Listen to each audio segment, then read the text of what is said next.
बंदी छोड़ सतगुरु रामपाल जी परमेश्वर जी की जय हो।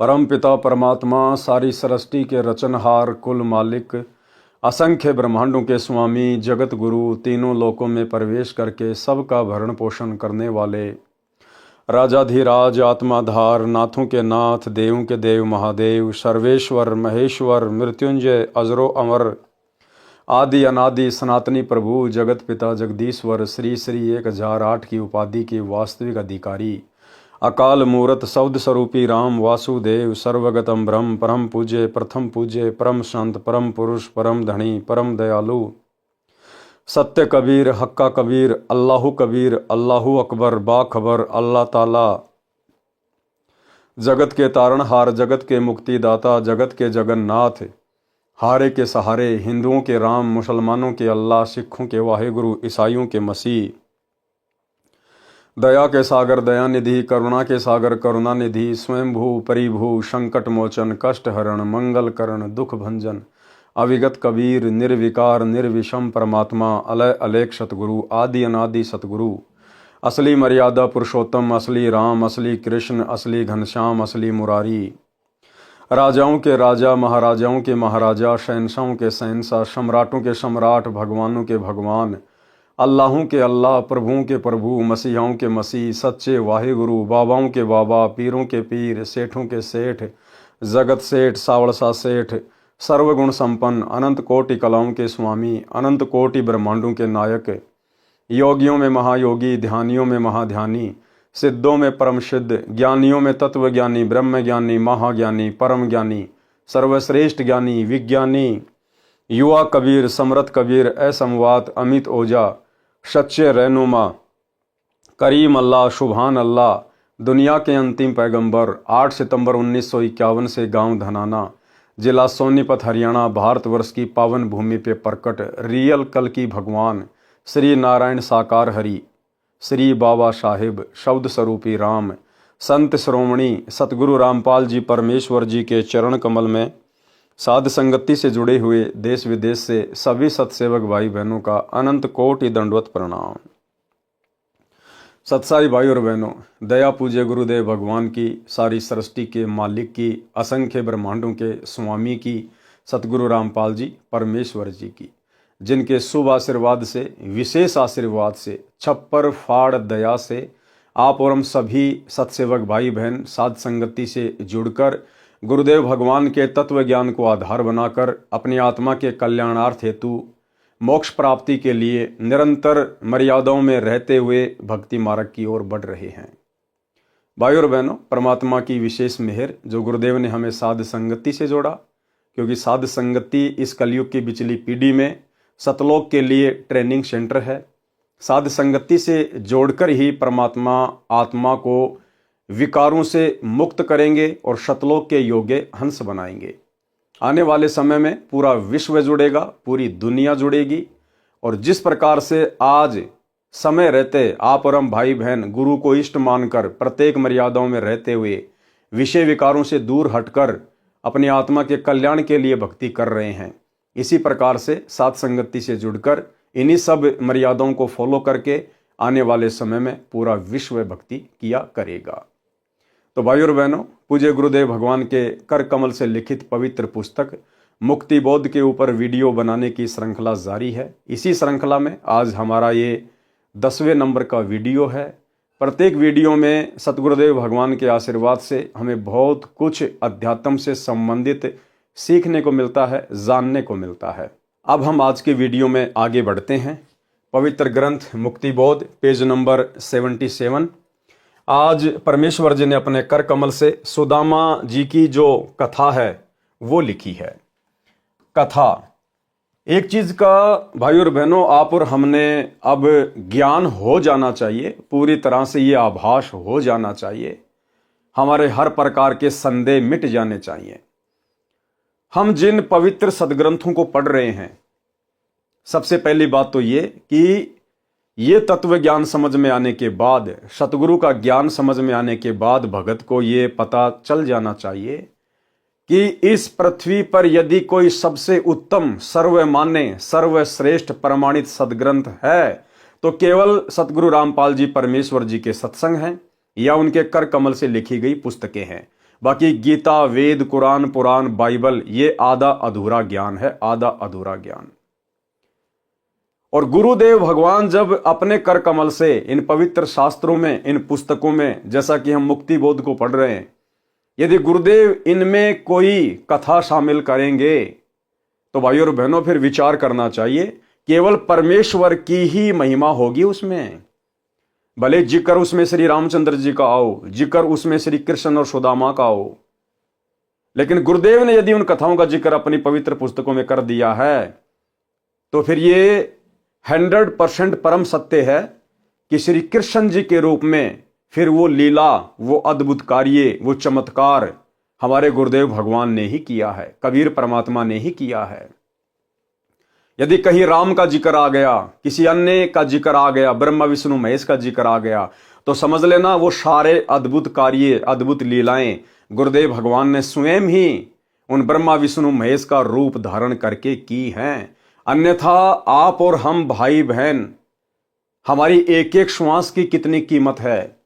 गुरुदेव भगवान ने कितना वजन बताया भगत की एक एक श्वास का, कि कहता हूं कहीं जात हूं, कहूं बजाकर ढोल, श्वास जो खाली जात है ये 3 लोक का मोल। तो परमात्मा इन देवी देवताओं की झूठी महिमा करवा के हमारे श्वासें बर्बाद नहीं करवाएंगे। आप और हम भगत भाई बहनों को गुरुदेव भगवान ने इस कलयुग की बिचली पीढ़ी में पैदा केवल ब्रह्मा विष्णु महेश की, देवी देवताओं की, राम और श्री कृष्ण की महिमा के लिए नहीं किया। इसलिए गुरुदेव की पुस्तकों में यदि कहीं राम कृष्ण का जिक्र आता है, ब्रह्मा विष्णु महेश का जिक्र आता है, तो समझ लेना उनके रूप में वो अद्भुत लीलाएं स्वयं कबीर परमेश्वर सतगुरु रामपाल जी ने ही की है। तो आज हम जो कथा सुनने जा रहे हैं सुदामा और श्री कृष्ण जी की, तो श्री कृष्ण रूप में ही सुदामा जी के चरण स्वयं कबीर परमेश्वर सतगुरु रामपाल जी परमेश्वर जी ने धोए थे। आज हम आगे बढ़ते हैं। कथा सुदामा जी को धनी बनाया। किसने धनी बनाया सुदामा जी को? श्री कृष्ण जी तथा ब्राह्मण सुदामा जी सहपाठी थे, यानी दोनों साथ साथ पढ़ा करते थे। शिक्षा काल में दोनों की घनिष्ठ मित्रता थी। शिक्षा उपरांत श्री कृष्ण जी द्वारिका के राजा बने। सुदामा जी अपना पारंपरिक कार्य कर्म कांड करके यजमानी करने लगे। वे वास्तव में ब्राह्मण थे। ग्रंथों के ज्ञान के अनुसार अपने जीवन को चलाया करते थे, परंतु ऋषियों को ही ग्रंथों के गूढ़ रहस्यों का ज्ञान नहीं था। इस कारण से साधना, शास्त्र विधि त्याग कर मनमाना आचरण जो गुरुजनों ने बताया हुआ था वही किया करते थे, जिससे वर्तमान में कोई लाभ नहीं हो रहा था। श्री सुदामा जी की किसी यजमान को भ्रमित करके रुपए या अन्य पदार्थ नहीं लेते थे। केवल अपना व परिवार का भोजन तथा कपड़े यदि आवश्यकता हुई तो लेते थे। कुछ दिन कोई क्रियाकर्म करवाने वाला नहीं आया। एक समय ऐसा आया कि सुदामा जी के पास कोई ऐसा यजमान नहीं आया कर्मकांड करवाने वाला। भोजन की समस्या पूरे परिवार को हो गई। सुदामा जी की पत्नी ने कहा कि आपके 4 पुत्र छोटे छोटे हैं, भूख से बेहाल हैं। आप कहते हो कि द्वारिकाधीश श्री कृष्ण मेरे मित्र हैं, वे द्वारिका के राजा हैं, आप कुछ धन मांग लाओ। वे आपको मना नहीं करेंगे, क्योंकि आप कहते हो कि शिक्षा काल में वे आपके परम मित्र थे। वे आपके साथ घर आते थे और इकट्ठा खाना खाते थे। सुदामा जी ने कहा कि ब्राह्मण मांगता नहीं है। क्या कहा सुदामा जी ने? कि ब्राह्मण मांगता नहीं है। और गुरुदेव भगवान अपनी वाणी में कहते हैं कि मांगण मरण समान है, मत मांगो कोई भीख, और मांगण से मरना भला या सतगुरु की सीख। कि जो ब्राह्मण होता है, जो भगत होता है, वो कभी दुनिया के आगे हाथ नहीं फैलाएगा। यहां पर भाई और बहनों मांगने के 2 अर्थ हैं। गुरुदेव ने जिस मांगने के लिए मना किया है कि वो ब्राह्मण का धर्म नहीं है, भगत का धर्म नहीं है, वो है भीख मांगना। घर घर जाके दिए माई, आटा दिए, रोटी दिए, भीख मांगना, उसको कहते हैं मांगना। वो भक्ति मार्ग में जायज नहीं है। दूसरा मांगना होता है उधार कोई वस्तु लेना, वो परमेश्वर ने यहां पर शामिल नहीं की है। उधार वस्तु, उधार पैसा कोई भी ले सकता है, किसी की भी मदद वो कर सकता है। उधार लेन देन भीख मांगने में नहीं आती है। लेकिन यहां गुरुदेव ने जिस मांगने के लिए मना किया है, और सुदामा जी ने कहा अपनी पत्नी से कि मैं मांगूंगा नहीं, वो होता है जाकर भीख मांगना। तो गुरुदेव भगवान ने क्या कहा? सुदामा जी ने कहा कि ब्राह्मण मांगता नहीं, अपने कार्य कर्म कांड करके दक्षिणा ले सकता है। श्री कृष्ण मेरे यजमान भी नहीं है, इसलिए मेरा सिर नीचा हो जाएगा। यदि मित्रता समाप्त करनी हो तो मित्र से कहो कुछ दो। ये गलती सुदामा ब्राह्मण नहीं कर सकता, भूखा मर सकता है। शास्त्रों में लिखा है कि जिसने पूर्व जन्म में दान धर्म नहीं किया वह अगले जन्म में निर्धन रहता है। मैंने पूर्व जन्म में कोई दान नहीं किया होगा, इसलिए मैं निर्धन हूं, मुझे धन नहीं मिल सकता। पत्नी ने चारों पुत्रों को उसके सामने खड़ा कर दिया, जो एक रोटी को एक दूसरे से छीनने की कोशिश कर रहे थे। विचार करना भाई और बहनों, कितना गरीब परिवार था। सुदामा जी कितने निर्धन थे। सुदामा जी को भक्ति मार्ग से डगमग करने के लिए, उसकी मर्यादाएं तुड़वाने के लिए सुदामा की पत्नी ने अपने चारों बच्चों को, जो कि नंगे फटे हाल कपड़े और एक रोटी के लिए आपस में छीना झपटी कर रहे थे, उन चारों को लाकर सुदामा के सामने खड़ा कर दिया, ताकि सुदामा का दिल पशीज जाए और ये श्री कृष्ण जी के पास जाकर कुछ मांग कर ले आए। लेकिन सुदामा ब्राह्मण थे, उन्होंने मांगने का अपने मन में भी विचार नहीं किया। पत्नी ने चारों पुत्रों को उसके सामने खड़ा कर दिया, जो एक रोटी को एक दूसरे से छीनने की कोशिश कर रहे थे, जो मिश्रानी ने छुपा रखी थी, जो रात को बासी बची हुई थी, रोटी भी ताजा नहीं थी, रात का बनाया हुआ खाना। और सुदामा की पत्नी ने एक रोटी छुपा के रख दी थी, और सुबह उस एक रोटी के ऊपर सुदामा के चारों बच्चे आपस में लड़ रहे थे, झगड़ रहे थे, छीना झपटी कर रहे थे। इतनी गरीबी, और उसके बाद भी सुदामा अपने मित्र से, श्री कृष्ण जी से मांगने के लिए नहीं गया। और आज हालात क्या है भाई और बहनों संगत में? 90% संगत जो सतलोक आश्रमों से जुड़ी हुई है, ज्ञान आधार उनके आसपास भी नहीं है। सतलोक आश्रम मैनेजमेंट हरियाणा ने काल प्रेरणा से प्रार्थनाओं के नाम पर नंबरों की लिस्ट जारी कर रखी है, और ये लाखों की संगत जो इन आश्रमों से जुड़ी हुई है, आए दिन हजारों की संख्या में गुरुदेव के पास में प्रार्थनाएं भिजवाती है। गुरुजी से मेरी ये प्रार्थना लगा देना, गुरुजी मेरा लड़का नौकरी नहीं लग रहा, गुरुजी मेरी लड़की को बच्चा पैदा नहीं हो रहा, गुरुजी उसकी डिलीवरी होने वाली है, गुरुजी मेरे छोरे का इंटरव्यू है, गुरुजी मैं कुआं खुदवाना चाहता हूं, फलाना दिखना। नामदान सेंटरों पे जा जाके प्रार्थनाएं लिखवा रहे हैं। अरे सुदामा से शिक्षा लेनी चाहिए। सुदामा को तो कोई तत्वदर्शी सतगुरु भी नहीं मिला हुआ था। सुदामा को यह तत्व ज्ञान भी प्राप्त नहीं था, ताकि उसको विश्वास होता, दृढ़ता आती उसमें। आज आप और हमारे को गुरुदेव ने कौन सी वस्तु देने में कमी छोड़ रखी है? शास्त्र प्रमाणित ज्ञान दे दिया। विश्वास के लिए गुरुदेव ने हमारे 100 कार्य किए, और फिर भी हम लोग मर्यादा में रहकर भक्ति ना करके, क्योंकि जो व्यक्ति मर्यादा में रहकर गुरु को इष्ट मानकर भक्ति करेगा, उसको तो किसी के आगे हाथ फैलाने की जरूरत ही नहीं पड़ेगी। वो केवल भक्ति के लिए अपने गुरु के आगे हाथ फैलाएगा कि भक्ति दान मोहि दीजियो देवन के देवा हो, जन्म पाया भूलू नहीं करहूं पद सेवाओ। वो बेटा बेटी नहीं मांगेगा सतगुरु से, क्योंकि उसको ज्ञान हो जाता है कि सतगुरु ने मेरी सर्व भौतिक और आध्यात्मिक इच्छाओं की पूर्ति के लिए मुझे अनमोल भक्ति दे दी। अब यदि मैं मर्यादा में रह के भक्ति करूंगा तो परमात्मा मुझे आवश्यक वस्तु अवश्य देगा। फिर हाथ किस लिए फैलाना, बार बार डिमांड किस चीज की करनी? क्या हमारे गुरु को पता नहीं है? क्या गुरु जी सर्वशक्तिमान नहीं है? क्या गुरु जी दिव्य दृष्टा नहीं है? क्या गुरु जी अंतर्यामी नहीं है, जो गुरु को अपने शिष्यों की तकलीफों के विषय में पता नहीं होगा?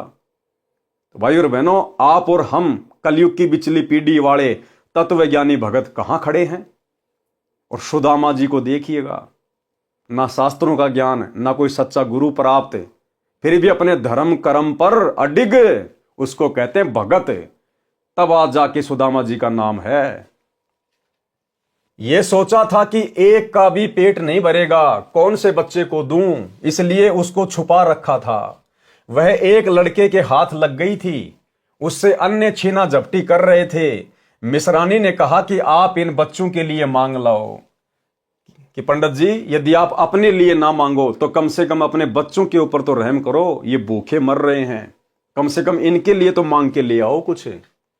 वह दृश्य देखकर सुदामा एकांत में जाकर परमात्मा से विनय करने लगा तथा आंखों में पानी भराया। हे प्रभु, ये क्या दिन देख रहा हूं, मुझे पूर्व जन्म में कोई मार्गदर्शक ठीक नहीं मिला। देखो भाई और बहनों, कितनी गहरी शिक्षा है।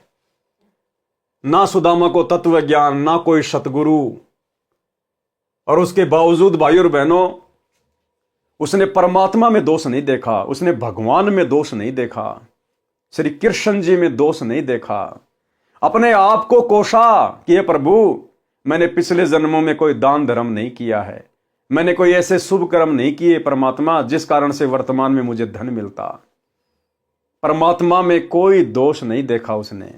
और आज नाम दीक्षा लिए हुए 6 साल हो गई है, और अगर जरा सा घर में नुकसान हो गया, सबसे पहले गुरुजी में दोष देखेगा कि कहीं मैंने देवी देवता छोड़ दिए इसलिए तो नुकसान नहीं हो गया।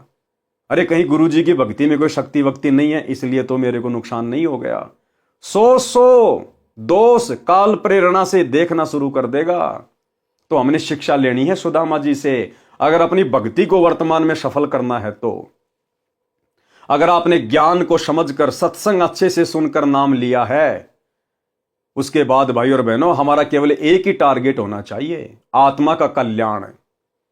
और आत्मा के कल्याण के मार्ग में हमारे ऊपर चाहे कितनी भी बाधाएं क्यों ना आए, कितनी भी समस्या क्यों ना आए, हमने अपने गुरु पर दृढ़ विश्वास रखना है। परमात्मा कहते हैं, राम नाम रटते रहो जब तक घट में प्राण, कबू तो दीन दयाल के भिनक पड़ेगी कान। और एक वाणी के माध्यम से गुरुदेव ने हमें समझाया कि नाम सहित बेवतन भला जो दर दर मांगे भीखा। और क्या हुआ छत्तर की छाया चाले यो राजपाट दिल्ली का। कि हे भगत, अगर तुझे सच्चे गुरु का सच्चा नाम प्राप्त है और यदि तुझे देश का राजा देश निकाला भी दे दे और ऐसी नौबत आन पड़े कि तुझे भीख मांग मांग के खाना पड़े, तो भी शुक्र मनाना कि तेरे पास में गुरु का नाम है। तू उस राजा से लाख गुना अच्छा है जो भीख मांग मांग के खा रहा है, तू उस राजा से लाख गुना अच्छा है जो राजा छत्रपति है। कल को तू इस भक्ति के कारण मोक्ष प्राप्त करेगा, सदा सदा का सुख प्राप्त करेगा। और वो राजा जो आज दुनिया को सुखी दिखाई दे रहा है, कल को वो घोर यातनाएं सहेगा, 84 लाख में जाएगा। इसलिए गुरुदेव भगवान हमें शिक्षा देते हैं कि भाई हमने हर स्थिति में, परिस्थिति चाहे कैसी भी हो, और सच्चे सतगुरु से सत उपदेश लेने के बाद भी यदि कभी कभार थोड़ी बहुत परिस्थितियां बिगड़ जाती हैं, तो भाई और बहनों उसका एक ही रीजन है कि हमारे ना जाने कितने कर्म बिगड़े हुए हैं जन्म जन्मांतरों के। ये हमारा कोई पहला जन्म थोड़ी है। परमात्मा कहते हैं, जुगन जुगन के पाप सब और जुगन जुगन के मैल, और जानत हो जगदीश तुम हमने जोर किए बदफैल। ये परमात्मा हमने इतने पाप किए उनकी गिनती नहीं है। एक कसाई अपनी जिंदगी में कितनी हत्याएं करता है, हमने अरबों खरबों जो है वो कसाईयों के जन्म भोगे, हमने कई करोड़ों राजाओं के जन्म भोगे। राजा तो एक कसाई से भी ज्यादा जो है पाप का भागी होता है। तो हमारे इतने संचित पाप कर्मों का ढेर, और उसको परमात्मा यदि हल्का सा काट रहे हैं, थोड़ी बहुत कोई समस्या आ भी रही है, तो यही सोचना चाहिए कि परमात्मा मेरी पहाड़ जैसी समस्या को और हल्के में काट रहा है। संत शरण में आने से आई टले बला, और जय मस्तिष्क में सूली हो, फांसी हो, कहते हो कांटे में टल जा। परमात्मा फांसी की सजा को कांटे में टाल रहा है। कुछ भी हो जाए भाई और बहनों, कुछ भी, हमने अपने गुरु पर संदेह नहीं करना, हमने भक्ति पर संदेह नहीं करना, हमने निरंतर आगे की ओर ही बढ़ना है। फिर आएगा एक दिन, आएगा एक समय, परमात्मा हमें वो सर्व सुख भी देगा, सर्व लाभ भी देगा, और हमारे विश्वास को गुरुदेव भगवान दृढ़ भी करेंगे। तो सुदामा जी से हमने शिक्षा लेनी चाहिए। वह दृश्य देखकर सुदामा एकांत में जाकर परमात्मा से विनय करने लगा तथा आंखों में पानी भराया, हे प्रभु, ये क्या दिन देख रहा हूं। मुझे पूर्व जन्म में कोई मार्गदर्शक ठीक नहीं मिला, जिस कारण से मैंने दान नहीं किया है। हे प्रभु, मुझसे ये भूखे बच्चे देखे नहीं जाते। या तो मुझे मार दो या फिर इन चारों को अपने पास बुला लो।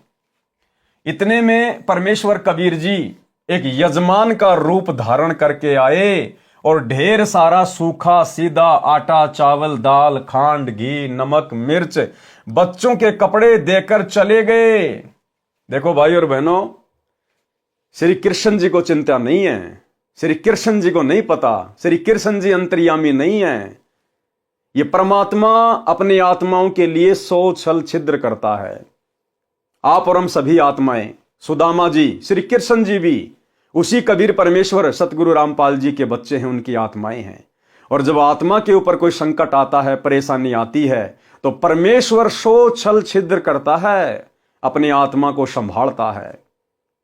तो सुदामा जी के बच्चों के लिए, सुदामा के परिवार के लिए कबीर परमेश्वर सतगुरु रामपाल जी, जिन्होंने एक सेठ का रूप बनाया और बैलगाड़ी में सारा सामान महीने भर का लाद कर और सुदामा जी के घर पर रख कर चले गए। इतने में परमेश्वर कबीर जी एक यजमान का रूप धारण करके आए और ढेर सारा सूखा सीधा आटा, चावल, दाल, खांड, घी, नमक, मिर्च बच्चों के कपड़े देकर चले गए। ब्राह्मणी ने तुरंत भोजन बनाया, बच्चों को परोसा। इतने में सुदामा जी आंसू पोंछकर रसोई की ओर गया तो बच्चे खाना खा रहे थे। देखो, सुदामा जी परमात्मा से अर्ज कर रहे थे रो रो के कि ये परमात्मा, मैंने पिछले जन्म में ऐसा कोई दान धर्म नहीं किया, मैंने ऐसा कोई पुण्य नहीं किया मेरे मालिक, और ना मुझे हो सकता है ऐसा कोई मार्गदर्शक, कोई सतगुरु मिला जो मुझे सही प्रकार से दान धर्म करने की मुझे कोई विधि बताता। सुदामा जी एकांत में जाके रो रहे थे, अपने भाग्य को कोस रहे थे। उधर से परमात्मा कहते हैं, भाई और बहनों, जय हमरा भगत पछोड़ी होई तो हमरा नाम न लेवे कोई। और एक सत्संग में गुरुदेव भगवान ने कहा कि अगर भगवान का भगत, सतगुरु का भगत यदि भूखा सो जाता है तो कहते हैं सतगुरु को नींद नहीं आती है, सतगुरु को नींद नहीं आती यदि उसका भगत, उसका बच्चा यदि भूखा सोता है तो। अरे सांसारिक जीवन में देख लो भाई, जो भाई बहन माता पिता बन चुके हैं वो देख लो, अगर उनके बच्चे यदि भूखे हैं, घर में खाना नहीं है, क्या उन माता पिता को रात को नींद आएगी? नहीं आएगी। और गुरुदेव भगवान कहते हैं, बहुत प्यारा बालक माँ का और उससे बढ़कर शिष्य गुरुआं का। एक माँ को अपना बच्चा बाप से सैकड़ों गुना ज्यादा प्यारा होता है, और गुरुदेव कहते हैं गुरु को अपना शिष्य उस माँ से भी सैकड़ों हजारों गुना ज्यादा जो है वो प्रिय होता है। तो गुरु को भला कैसे नींद आ सकती है? परमात्मा का सिंहासन भी हिल जाता है अगर उसके भगत पे दिक्कत आती है तो। लेकिन भगत होना चाहिए कोई फॉर्मेलिटी वाला भगत नहीं, सत भगत, कि चाहे मेरी गर्दन क्यों ना कटे, मैं गुरु की मर्यादा नहीं तोड़ूंगा। तो सुदामा जी एकांत में जाके रो रहे हैं, परमात्मा से अर्ज कर रहे हैं। उधर से परमात्मा सुदामा के एक यजमान का रूप बना के और परमेश्वर गाड़ी भर के लेके आ गया। ज्यों राखो त्यों ही रहूं, ज्यों राखो त्यों ही रहूं, हमरा के चारा खाने जाद खरीद हूं, गुलाम तुम्हारा। परमात्मा की रजा में राजी रहना सीखना पड़ेगा अपने। परमात्मा चाहे किसी प्रकार भी आपको रखता है, चाहे भूखा रखता है, प्यासा रखता है, बाकी तो ये ऐसा नहीं होगा कि भूखा और प्यासा आपको रख ले भगवान, क्योंकि ये दयालु मालिक है। उसके बच्चे जो सही भक्ति पर लग रहे हैं वो भूखे प्यासे नहीं रह सकते, उनके परमात्मा को नींद नहीं आओ। फिर उसके बच्चे जो सही भक्ति पर लग रहे हैं वो भूखे प्यासे नहीं रह सकते, उनके परमात्मा को नींद नहीं आओ। फिर ऐसे ही भाई और बहनों, आने वाले समय में ये दुनिया इस परमात्मा को ना पहचान के अपने पैरों के ऊपर जो ये कुल्हाड़ी मार चुकी है, इस युग परिवर्तन के समय में जब त्राही त्राही मचेगी, अकाल पड़ेगा, सूखा पड़ेगा, उस समय भाई और बहनों यदि हमारे घर में भी कुछ नहीं होगा, यही परमात्मा सतगुरु रामपाल जी भगवान सोच छल छिद्र कर देगा। परमात्मा इस परमेश्वर को आज वर्तमान में गाड़ी लेके आने की जरूरत नहीं है, बैठा बैठा रसोई में सामान भर देगा, पीपे में आटा भर देगा, सिलेंडर में गैस भर देगा। यह परमात्मा वो समर्थ है। छोटा सा संकेत जो गुरुदेव भगवान ने किया है कि जब आपके घर में 2 दाने नहीं होंगे, सुबह मटका भरा हुआ मिलेगा। मटका सुनिए, फिर भगवान व्यवस्था करेगा। आपके घर में 2 दाने होंगे, तड़के भरा पाओगा मटका, पिप्पा भरा पाओगा आटे का, इस तरह कर देगा दाता आपके लिए। लेकिन भक्ति करवाने के लिए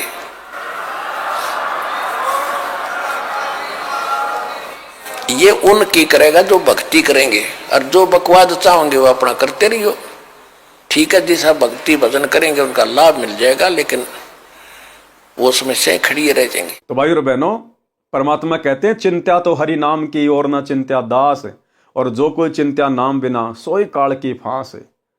हम सत्सेवक भाई बहनों ने केवल चिंत्या एक ही बात की करनी है अब इस स्टेज पर आने के बाद, केवल मर्यादाओं की।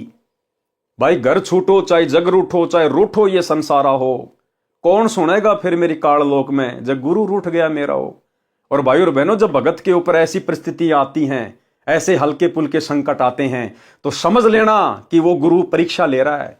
गुरु की नजर पल पल हमारे ऊपर है। थोड़ा बहुत कोई संकट देखकर ही तो गुरु देखेगा कि मेरे भगत के अंदर सील, संतोष, विवेक, दया, अक्षमा, इसके अंदर कुछ गुण विकसित हुए हैं या नहीं हुए हैं। मेरा भगत मेरे ऊपर दृढ़ विश्वास कर पा रहा है या नहीं कर पा रहा है, या खाली देखा देखी भक्ति कर रहा है। जैसे परमात्मा अपनी वाणी में कहते हैं, भक्ति भाव भादो नदी सबे चले गहराए, और सरिता सोए जानिए जो जेठ मास ठहराए। असली नदी वो है जो जेठ के महीने में, जून के महीने में, गर्मी के महीने में भी जो बहती रहे, असल में वो है नदी। तो भगवान सतगुरु अपने भक्तों को थोड़े बहुत कष्ट देकर, अपनी तरफ से परेशानियां देकर भी अपने भगत की परीक्षा लेता है। तो सुदामा जी ने परमेश्वर से एकांत में जाके रो रो के अर्ज की। उधर से परमपिता परमेश्वर जी आए और मालिक सारा सामान घर में रख के चले गए। इतने में परमेश्वर कबीर जी एक यजमान का रूप धारण करके आए और ढेर सारा सूखा सीधा आटा, चावल, दाल, खांड, घी, नमक, मिर्च बच्चों के कपड़े देकर चले गए। ब्राह्मणी ने तुरंत भोजन बनाया, बच्चों को परोसा। इतने में सुदामा जी आंसू पोंछकर रसोई की ओर गया तो बच्चे खाना खा रहे थे। पूछने पर पता चला कि कोई भगत आया था। कौन भगत आता था भाई और बहनों? गरीब की मदद कौन करता है? गरीब की मदद तो केवल गरीब निवाज करता है, भगत की मदद केवल सतगुरु करता है। पूछने पर पता चला कि कोई भगत आया था, वह सामान दान कर गया है। सुदामा जी ने पूछा कि क्या नाम बताया था? पत्नी ने कहा कि दामोदर नाम बताया था। दामोदर, अपने आप को छुपाया परमात्मा ने, जैसे आज छुपा रहे अपने आप को। संत रामपाल जी के नाम से आ गए कबीर परमात्मा। पत्नी ने कहा कि दामोदर नाम बताया था। सुदामा जी ने अपने दिमाग पर जोर दिया तो कोई भी दामोदर नाम का यजमान उनका नहीं था, कि भाई मेरा तो कोई दामोदर नाम का कोई यजमान है ही नहीं, भला कौन दे गया। उस नाम का कोई भी व्यक्ति नगरी में नहीं था। उस दिन के अतिरिक्त 3 दिन का राशन पूरे परिवार का था। 3 दिन का राशन रख गए परमात्मा पूरा। 3 दिन का क्यों रखा? मालिक ने आगे भी सोच रखा था कि आगे मैं किस विधि से इन बच्चों का पालन पोषण करूंगा। उस दिन के अतिरिक्त 3 दिन का राशन पूरे परिवार का था। पत्नी ने फिर आग्रह किया कि आप श्री कृष्ण जी से कुछ मांग कर ले आओ, तो सुदामा ने हाँ कर दी। देखो भाई और बहन, हम लोग ऐसे मार खा जाते हैं, ऐसे मार खा गया सुदामा। उधर जाके जब वो भगवान से अरदास कर रहा था तो परमात्मा पीछे से यजमान का रूप बना के सब कुछ रख के चले गए। लेकिन सुदामा का धैर्य फिर जवाब दे गया पत्नी के बार बार कहने से, और फिर सुदामा ने हाँ कर दी कि ठीक है मैं जाता हूं। लेकिन मन में फिर भी यही था कि मांगूंगा कुछ नहीं, अगर नहीं जाऊंगा तो ये घर में झगड़ा करेगी, इससे अच्छा है चलो मैं जाके आ जाता हूं। अगर वो अपने आप दे देगा तो ठीक है, नहीं तो मैं नहीं मांगूंगा। पत्नी ने फिर आग्रह किया कि आप श्री कृष्ण जी से कुछ मांग कर ले आओ। तो सुदामा ने हां कर दी, परंतु मन में यही था कि जाकर आ जाऊंगा, मांगूंगा नहीं। किसी मित्र या रिश्तेदारी में जाते समय उनके लिए घर से कुछ मिठाई बनवा कर ले जाने की परंपरा थी। उसके स्थान पर पत्नी ने 3 मुट्ठी यानी 250 ग्राम चावल भूनकर भगत के पल्ले से बांध दिए। सुदामा जी द्वारिका में तीसरे दिन शाम को पहुंचा। मैले कपड़े, टूटी जूती, एक भिखारी जैसे वेश में श्री कृष्ण जी के राजभवन के सामने द्वार पर खड़ा हो गया और द्वारपाल से अंदर जाने के लिए आज्ञा चाही। तो द्वारपाल ने परिचय पूछा, कौन हो, क्या नाम है, कहां से आए हो, क्या काम है? ये राजा का राजभवन है, आपको किससे मिलना है? सुदामा जी ने अपना परिचय दिया। फिर द्वारपाल ने कहा कि पहले हम महाराज जी से आज्ञा लेकर आएंगे, यदि आज्ञा हुई तो आपको मिलाएंगे। द्वारपाल ने श्री कृष्ण जी को सब पता बताया। तो श्री कृष्ण नंगे पैरों सिंहासन छोड़कर दौड़े दौड़े आए। श्री कृष्ण भाई और बहनों राजा था, राजा में अहंकार होता है, राजा में मान बढ़ाई होती है। राजा अपने एक मैले कुचैले गरीब से भगत के लिए नंगे पैर दौड़कर नहीं आता कभी भी। राजा को सौ टेंशन हो जाएगी, लोग क्या कहेंगे, दुनिया क्या कहेगी। वो परमपिता परमेश्वर, सारी सृष्टि का राजा कबीर भगवान सतगुरु रामपाल जी उस समय श्री कृष्ण जी के रूप में सिंहासन पर विराजमान थे और मालिक को मालूम था कि मेरा बच्चा आ रहा है। और भगवान का बच्चा और 3 लोक के देवताओं के आगे हाथ फैलाए, ये भगवान सहन नहीं कर सकता। इसलिए परमात्मा सतगुरु रामपाल जी स्वयं श्री कृष्ण रूप बनाकर सिंहासन पर जाकर बैठ गए। और जैसे ही सुदामा का नाम सुना तुरंत नंगे पैर दौड़ लिए परमात्मा। ये परमेश्वर अपनी आत्माओं से इतना प्रेम करते हैं और आप और हम आज भी इनको नहीं पहचान पा रहे। आज हमारे लिए 21 महीने की 2006 में जेल, 2014 से 10 साल से जेल। भाई और बहनों, आम संत होता तो फांसी खा के मर जाता, फांसी खा के। परमार्थ के लिए निस्वार्थ भाव से इतना संघर्ष धरती पे कोई नहीं कर सकता। केवल एक बाप अपने बच्चों के लिए कर सकता है, परमात्मा अपनी आत्माओं के लिए ही कर सकता है। तो परमेश्वर दौड़ लिए। द्वारपाल ने श्री कृष्ण जी को सब पता बताया तो श्री कृष्ण जी नंगे पैरों सिंहासन छोड़कर दौड़े दौड़े आए और मैले धूल भरे कपड़ों समेत सुदामा जी को गले से लगा लिया और सिंहासन पर बैठा दिया, अपने सिंहासन पर बैठा दिया परमेश्वर ने। फिर अपने हाथों सुदामा जी के पैर धोए। भाई और बहनों, आज हमें अपने गुरुदेव के चरणामृत को बनाने के लिए उनके चरण धोने में शर्म आ रही है। और यहां परमात्मा ने अपनी आत्मा को सिंहासन पर बैठा कर उनके पैर धोए गरम गरम पानी से परमेश्वर जी ने। फिर अपने हाथों सुदामा जी के पैर धोए, नहाया, नए कपड़े पहनाए, कई प्रकार का भोजन बनवाया। खाने के लिए जो चावल सुदामा जी लाए थे उनको बड़ी रुचि के साथ श्री कृष्ण जी ने खाया। भाई और बहनों, बहुत गहरी शिक्षा है, ध्यान रखना। सुदामा जी की पत्नी ने, मिश्रानी ने जो 250 ग्राम चावल, 3 मुट्ठी चावल जो दिए थे भून के, परमेश्वर ने, सतगुरु रामपाल जी भगवान ने बड़े प्रेम के साथ में खाए, बड़े आनंद के साथ में खाए। सुदामा जी के चावल का भोग लगाया परमात्मा ने। सुदामा जी के खाने के लिए कई प्लेटों में हलवा, खीर, कई सब्जी रोटी सामने रख दी।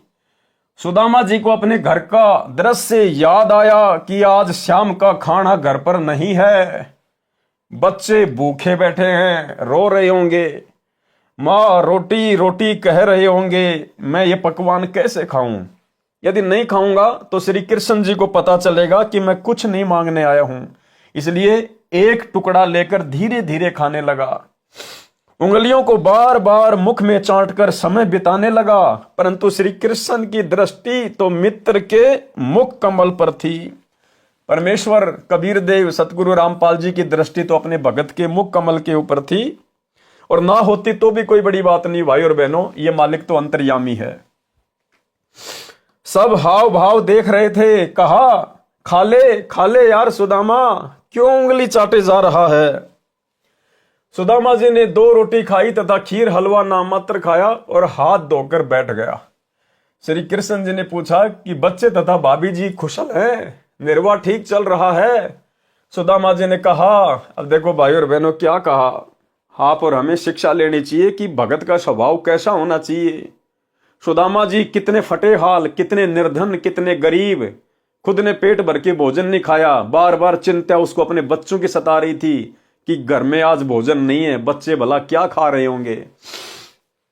लेकिन जब भगवान ने पूछा, जब श्री कृष्ण जी ने पूछा कि बच्चे तथा भाभी जी कुशल हैं, निर्वाह ठीक चल रहा है, सुदामा जी ने कहा कि तेरी दया से है भगवान हमको सुख सारा, किसी वस्तु की कमी नहीं, मेरा ठीक गुजारा। कि ये परमात्मा आपके रहते सहते, ऐसे मित्र के रहते सहते भला आपके सुदामा को, आपके भगत को, आपके मित्र को क्या कमी हो सकती है परमात्मा।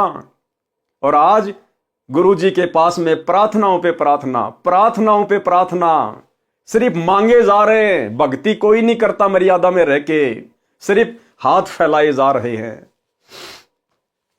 तेरी दया से है भगवान हमको सुख सारा, किसी वस्तु की कमी नहीं, मेरा ठीक गुजारा। श्री कृष्ण जी तो समझ चुके थे कि ये मर जाएगा पर मांगेगा नहीं। उसी समय सुदामा जी को दूसरे कमरे में विश्राम के लिए निवेदन किया और राज दरबार में जाकर विश्वकर्मा जी को बुलाया, जो मुख्य इंजीनियर था, तथा सुदामा जी का पूरा पता लिखाकर उसका सुंदर महल बनाने का आदेश दिया। इस कबीर परमेश्वर जी को कोई आवश्यकता नहीं है किसी इंजीनियर को बुलाने की, ये खुद ही इंजीनियर है जिन्होंने पूरी कायनात को रचा है।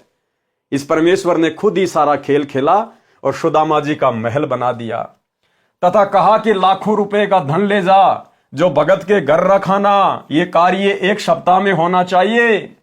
विश्वकर्मा जी ने 6 दिन में कार्य संपूर्ण करके रिपोर्ट दे दी। सुदामा जी प्रतिदिन चलने के लिए कहते तो श्री कृष्ण जी विशेष विनय करके रोके रहे। 7वें दिन सुदामा चल पड़ा, नए बहुमूल्य कपड़े पहने हुए थे। रास्ते में सोचता हुआ आ रहा था कि श्री कृष्ण मेरे से पूछ रहा था कि किसी वस्तु का अभाव तो नहीं है। क्या उसको दिखाई नहीं दे रहा था कि मेरा क्या हाल है? वही बात सही हुई कि मित्रता समान हैसियत वालों की निभती है। सुदामा जी के मन में दोष आ गया। अंत में परमेश्वर जी ने सुदामा जी को विदा कर दिया और बढ़िया बढ़िया सुंदर सुंदर जो है कपड़े उनको पहना दिए। अब भाई और बहनों, सुदामा के मन में ये कि देख, चलते समय और मेरी हालत को देखकर और मुझे कुछ दान धर्म तक नहीं दिया कि भाई तू ले जा, 1000 रुपए ले जा, लाख रुपए ले जा, ये सामान ले जा। भाई वो तो राजा था, कुछ भी दे सकता था, लेकिन देख मुझे कुछ नहीं दिया। और फिर मन ही मन में सोचने लगा कि लोग ठीक कहते हैं, मित्रता अपनी समान हैसियत वाले के साथ में ही होनी चाहिए, गरीब की अमीर की मित्रता नहीं होती है। और फिर मुझसे पूछ रहा है कि घर में कोई कमी तो नहीं है? क्या उसको दिखाई नहीं दे रहा था मेरे फटे पुराने कपड़े, मेरा मैला कुचैला शरीर? क्या उसको दिखाई नहीं दे रहा था कि मैं कितना सुखी हूं और मैं कितना दुखी हूं? फिर भी मेरे से कह रहा है कि सब ठीक ठाक है ना।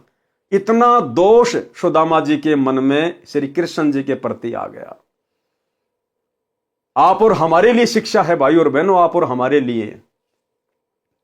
अब सुदामा को नहीं पता था इस बात का कि तेरे वहां से निकलने से पहले ही परमात्मा ने विश्वकर्मा को आदेश देकर और तेरे घर को धन धान्य से भरपूर करने का आदेश दे दिया, तेरा महल बनवाने का आदेश दे दिया। भगवान की प्रोसीजर उसी समय शुरू हो चुकी थी, लेकिन हम ठहरे जीव। सुदामा के मन में दोष आ गया। इसी प्रकार भाई और बहनों, इस परमेश्वर की क्या मर्जी होती है क्या इसकी प्रक्रिया चल रही है? आप और हम दो कोटि के जीव हैं, हम नहीं समझ सकते। हमने दीक्षा ले ली, यदि ज्ञान समझ में आ गया तो हमने केवल दृढ़ विश्वास के साथ निरंतर आगे बढ़ना है। चाहे आजीवन परमात्मा हमें टूटी चप्पलों में क्यों ना रखे, एक टाइम के भोजन में क्यों ना रखे, फटे पुराने कपड़ों में क्यों ना रखे, बदहाली में क्यों ना रखे, हमने अपने गुरु पर कभी संदेह व्यक्त नहीं करना चाहिए कि ये परमेश्वर जो आप दे रहे हो, जो आप कर रहे हो, परमात्मा मेरे लिए तो राजा से कम नहीं है। हमने उसकी रजा में राजी रहना होगा, तब परमेश्वर हमसे प्रसन्न होंगे। लेकिन सुदामा के मन में दोष आ गया। अब दोष आया तो फिर उसकी सजा भी मिलनी थी। रास्ते में जंगली लोगों ने सुदामा के वो कपड़े छीन लिए, नंगा कर दिया सुदामा को, अंडरवियर तक नहीं छोड़ी उसकी। ये उसको सजा मिली भगवान के ऊपर संदेह करने की। रास्ते में सोचता हुआ आ रहा था कि श्री कृष्ण मेरे से पूछ रहा था कि किसी वस्तु का अभाव तो नहीं है। क्या उसको दिखाई नहीं दे रहा था कि मेरा क्या हाल है? वही बात सही हुई कि मित्रता समान हैसियत वालों की निभती है। इतनी देर में जंगली भीलों ने रास्ता रोक लिया और कहा कि निकाल दे जो कुछ ले रखा है। सुदामा जी ने कहा कि मेरे पास कुछ नहीं है। भीलों ने तलाशी ली तो कुछ नहीं मिला। सुदामा जी के कीमती धोती कुर्ता छीन ले गए, उसको नंगा छोड़ गए। सुदामा जी को यह सजा अविश्वास की मिली थी। किस बात की सजा मिली भाई और बहनों? अविश्वास की। जबकि सुदामा तो उस समय परमेश्वर की शरण में भी नहीं था, उसने कोई गुरु भी धारण नहीं कर रखा था जो तत्वदर्शी हो। उसके बाद भी भगवान के ऊपर अविश्वास करने की यह सजा मिली। आज आप हमें वही परमात्मा मिला हुआ है, कबीर देव सतगुरु रामपाल जी। आज हम इनकी शरण में हैं, और यदि आज हमने अपने गुरुदेव पर किसी भी पॉइंट को लेकर, किसी भी बात को लेकर यदि हमने जरा भी संदेह व्यक्त कर लिया, किसी के कहने से, कुछ भी बकवाद करने से, दुनिया भर के सिर परे सोशल मीडिया पर तरह तरह की वीडियो बनाकर गुरुदेव भगवान के ऊपर उंगलियां उठाते रहते हैं, यदि हमने जरा सा भी मन में संदेह कर लिया तो भाई और बहनों, अविश्वास की सजा कहीं न कहीं हमें अवश्य भोगनी पड़ेगी। सुदामा जी को यह सजा अविश्वास की मिली थी। शाम को सूर्यास्त के बाद अपनी झोपड़ी से थोड़ी दूरी पर अंधेरे में एक पेड़ के नीचे खड़ा होकर देखने लगा तो देखा कि झोपड़ी उखाड़ कर फेंक रखी है। अब सुदामा को नहीं पता था इस बात का कि झोपड़ी उखाड़ कर भगवान ने महल बनवा दिया। सुदामा ने देखा भाई किसी अमीर आदमी ने और मेरी झोपड़ी को उखाड़ दिया और यहां पर अपना महल बना लिया, और भाई पता नहीं मेरे बच्चे कहां होंगे, किस हाल में होंगे, भूखे मर रहे होंगे। ये सोचने लगा एक पेड़ के नीचे खड़ा होकर, अंधेरा था, नंगा था, एक पेड़ के ओट में खड़ा होकर सोचने लगा अपने मकान के पास में। खड़ा होकर देखने लगा तो देखा कि झोपड़ी उखाड़ कर फेंक रखी है। उसके स्थान पर आलीशान महल 2 मंजिल का बना है। सुदामा जी दुखी हुए कि किसी ने झोपड़ी भी उखाड़ दी और कब्जा करके अपना मकान बना लिया। बच्चे तथा पत्नी पता नहीं कहां भूख के मारे डूबकर मर गए होंगे। अब जीवित रहकर क्या करना है? मैं भी दरिया में समाधि लेकर जीवन अंत करता हूं। यदि परिवार जीवित भी होगा तो भूख के मारे तड़फ रहा होगा, मेरे से देखा नहीं जाएगा। वहां से चलने वाला था, उसकी पत्नी महल पर खड़ी होकर अपने पति के आने की बाट देख रही थी। जो मिसरानी थी वो महल की छत पे खड़ी होकर सुदामा का वेट कर रही थी कि पंडित जी कहीं विचलित ना हो जाएं, पंडित जी कहीं डगमग ना हो जाए। वह विचार कर रही थी कि पंडित जी अपनी झोपड़ी को न पाकर कुछ बुरी ना सोच लें। इसलिए द्वारिका के रास्ते पर टकटकी लगाए खड़ी थी। उसने उसी समय एक व्यक्ति अंधेरे में खड़ा महसूस हुआ। पंडिताइन ने देखा कि एक व्यक्ति सामने अंधेरे में खड़ा है। मिश्राणी शीघ्रता से दीपक लेकर उस ओर चली। सुदामा जी पेड़ की ओट में होकर देखने लगा कि यह स्त्री कौन है, दीपक लेकर कहां जाएगी। दीपक की रोशनी में सुदामा ने अपनी पत्नी को पहचान लिया, परंतु महल से आई है, यह क्या माजरा है। सुदामा जी ने कहा कि दीपक बुझाओ, मैं नंगा हूं। रास्ते में भीलों ने मेरे वस्त्र छीन लिए जो श्री कृष्ण जी ने नए बहुत कीमती बनवाए थे। पंडितानी ने दीपक बुझा दिया। सुदामा ने पूछा कि ये महल किसने बना दिया, अपनी झोपड़ी किसने उखाड़ दी। आपकी कृपा से सब कुशल है, किसी वस्तु की कमी नहीं है, निर्वाह ठीक चल रहा है। भाई और बहनों, विचार करने की बात है, गहरी शिक्षा है। जिस समय परमेश्वर जी ने सुदामा से पूछा, हालचाल पूछा कि गुजारा ठीक चल रहा है, घर पर सब ठीक ठाक हैं, बच्चे कुशल मंगल हैं। यदि सुदामा जी उस समय आप और हम जैसे दो कोडी के कलयुगी बिचली पीढ़ी वाले भक्तों की तरह नादानी दिखा देता और रोने लग जाता कि ये परमात्मा, मैं तो बहुत गरीब हूं, मेरे बच्चे भूखे हैं, एक रोटी के लिए तड़प रहे हैं, रो रहे हैं। अगर सुदामा यदि गिड़गिड़ाना शुरू कर देता उस समय, भाई और बहनों, परमात्मा सुदामापुरी नहीं रचता, परमात्मा महल नहीं बनवाता। उसकी गिड़गिड़ाहट को देखकर एक बैलगाड़ी सामान की भर के भेज देता, इससे ज्यादा नहीं देता परमात्मा। लेकिन भगत ने दृढ़ता दिखाई, भगत ने दृढ़ता दिखाई कि भगवान आपके दया से सब कुछ कुशल मंगल है, आपके रहते सहते भला आपके मित्र को क्या हो सकता है। तब परमेश्वर प्रसन्न हुए। और आज ये दास जाया करता था 2013 में, जब दास ने दीक्षा ली गुरुदेव भगवान से, उन्हीं के आशीर्वाद से, तो जब दर्शनों के लिए गुरुदेव भगवान के पास लाइन लगा के जाया करते थे, तो भाई और बहनों, 100 में से 90 भगत केवल अपने दुख, अपनी प्रार्थना किया करते थे। गुरुजी ये समस्या है, गुरुजी ये हो गया, गुरुजी वो हो गया। सिर्फ अपने दुखों के लिए रोना धोना, सिर्फ अपने दुखों के लिए रोना धोना। और यहां सुदामा जी क्या कर रहे हैं देख लो। अरे सच्चे सतगुरु अंतर्यामी भगवान के आगे दुखों के लिए नहीं रोया जाता। इस कलयुग की बिचली पीढ़ी में वो महामूर्ख मंद बुद्धि भगत होगा जो सतगुरु के आगे दुखों को लेकर रोएगा। दुखों के लेकर वो रोएगा जिसको ज्ञान नहीं होगा, जिसको सतगुरु अंतर्यामी नजर नहीं आएगा, जिसको सतगुरु कबीर परमेश्वर नजर नहीं आएगा। अन्यथा गुरु ने हमें वो जड़ी बूटी दे दी, वो साधना दे दी, अगर हम मर्यादा में रहकर इसका जाप करेंगे, परमेश्वर बिना मांगे देगा, बिना मांगे। मैंने भी कह दिया था कि आपकी कृपा से सब कुशल है, किसी वस्तु की कमी नहीं है, निर्वाह ठीक चल रहा है। पत्नी ने कहा कि आप कहां मांगने वाले हो, वे तो अंतर्यामी हैं, सब जान गए थे। सुदामा जी ने कहा कि सब जान गए थे, इसलिए तो मेरे वस्त्र भी छिनवा दिए कि अंतर्यामी थे। और वो मेरे मन की बात को जान गए कि रास्ते में आते समय मैंने उनके प्रति क्या क्या घटिया विचार अपने अंदर पैदा किए थे। अंतर्यामी थे तभी तो मेरे कपड़े भी छिनवा दिए। मैं विचार करता जा रहा था कि देखा, मित्र मेरे से पूछ रहा था कि सब ठीक तो है, किसी वस्तु की कमी तो नहीं है। मैं सोच रहा था कि क्या उसको मेरी दशा देखकर यह नहीं पता था कि यह दशा क्या ठीक ठाक की होती है। ठीक ही कहा है कि मित्रता तो समान हैसियत वालों की निभती है।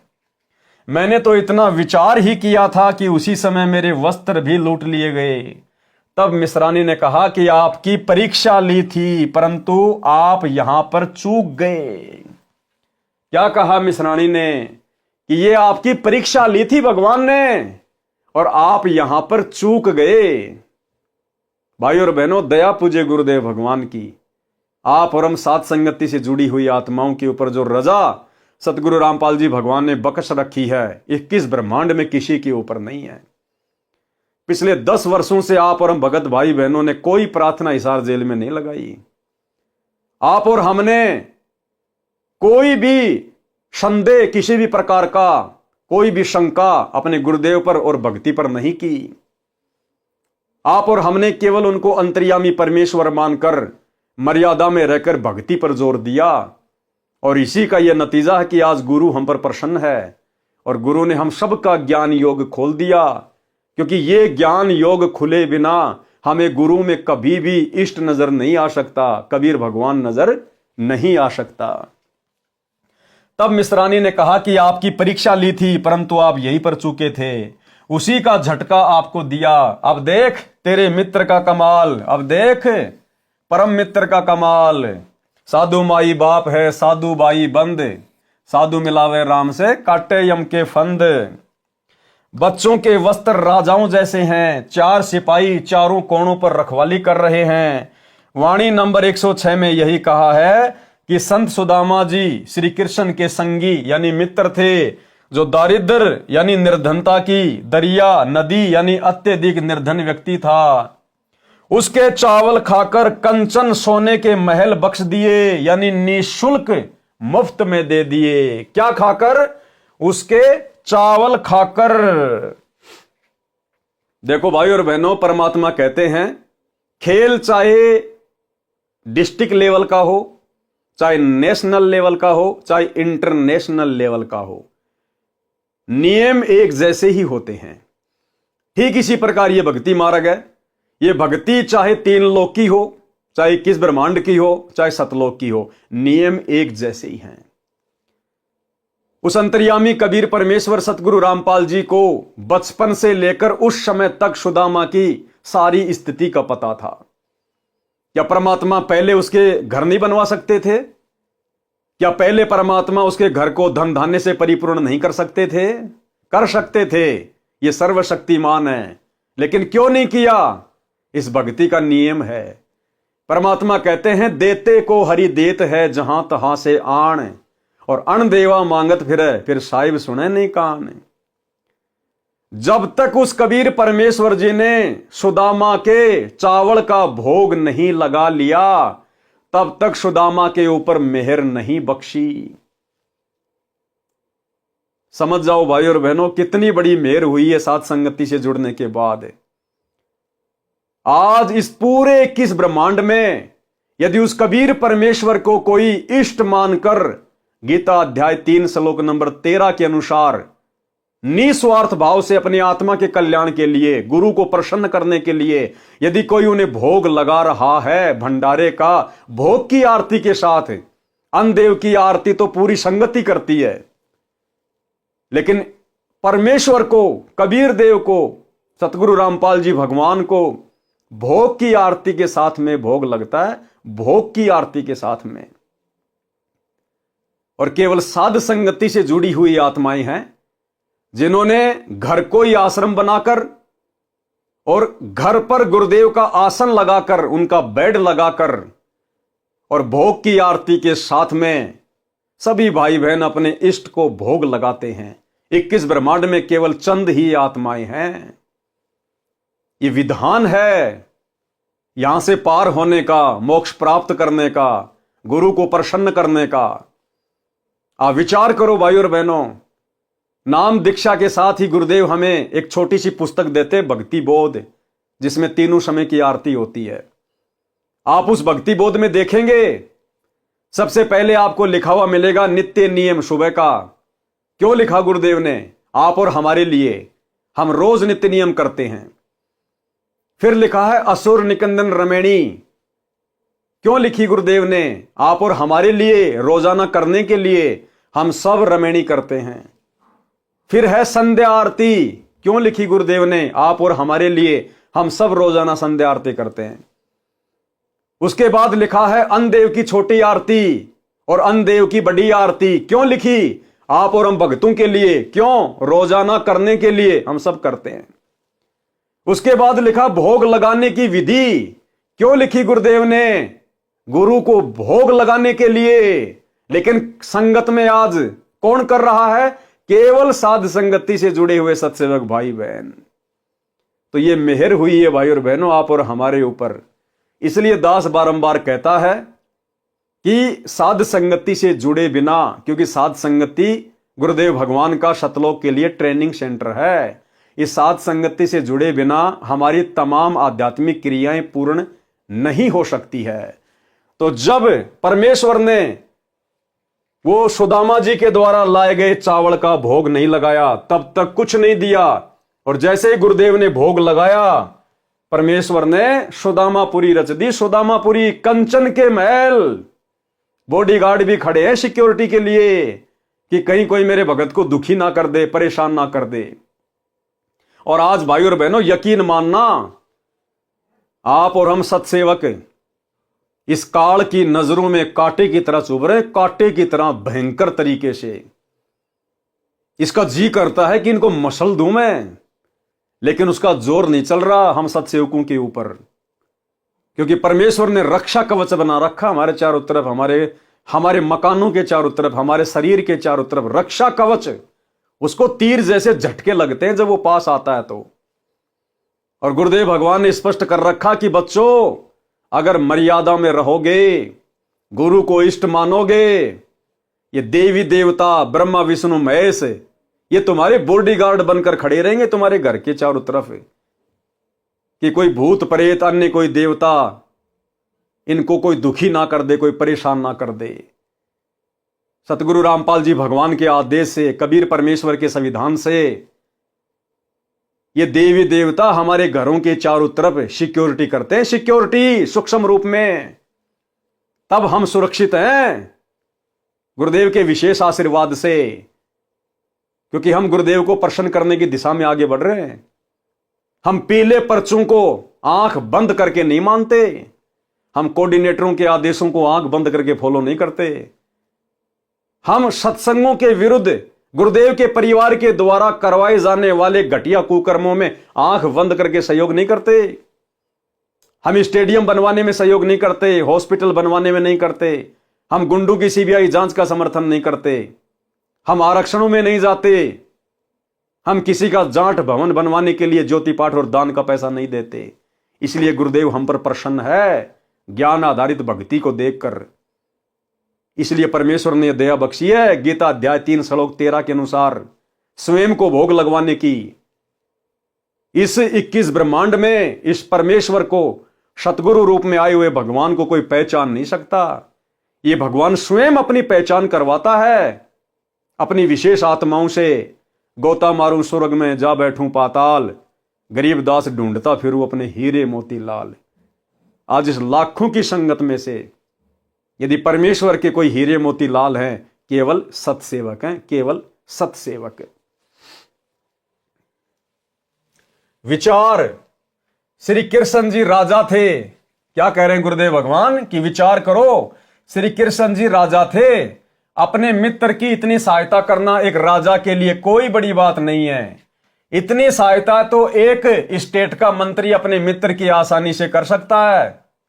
परमेश्वर कबीर जी ने एक अति निर्धन मुसलमान लुहार तैमूर लंग की एक रोटी खाकर 7 पीढ़ी का राज्य बख्श दिया था।